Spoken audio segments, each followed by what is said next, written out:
台商李明基2019年8月期间去到中国深圳，说去互中国指控讲伊是间谍，被判刑1年10个月，含附加刑期2年。伊期满了后呢，李明基伫自视离开中国去到日本。伊透过电话表示讲，家己是真平安、真安全，也讲中国的法律是好看尔，是用来糟蹋政治的物件尔。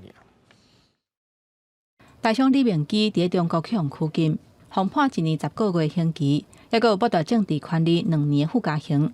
李明基伫刑期期满了后，二是已经离开中国，目前伊人伫日本，透过电话证实伊人有平安。当然就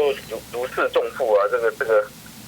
我当天其实就是只是安排1天2天的那个出差行程嘛，然后只是可能刚好碰到那个反送中的，就这样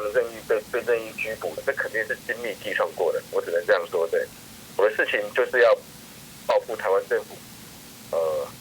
声援反送中，支持香港民主运动，最后还庇护香港人。李明基2019年8月为香港去深圳，迄当阵当时香港反送中运动期间，李明基讲，伊迄当阵敢若是摕手机翕相记录，就去互逮捕。重新得到自由了后，伊认为中国伫7月份实施新修订的反间谍法，会造成台湾人去中国的风险嘛得咧增加。有同款经验的李明基嘛批评讲，伫中国法律是掌权的人摕来统治甲斗争的工具。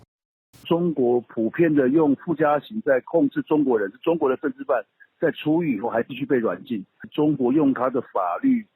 凸显他对台湾的侵略意图而已。台湾是中国的境内的话，那李孟居他为什么不能够回台湾？那如果中国是让他不能出境回到台湾，就表示这个台湾跟中国两边是两个国家。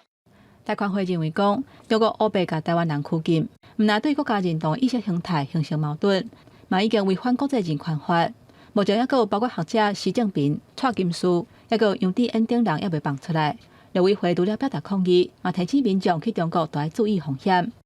到应邀到中国大陆去参加这个学术的交流的活动，入境的时候就被机场的人员来扣留。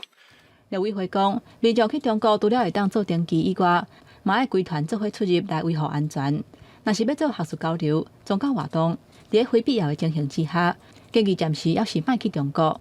记者综合报道。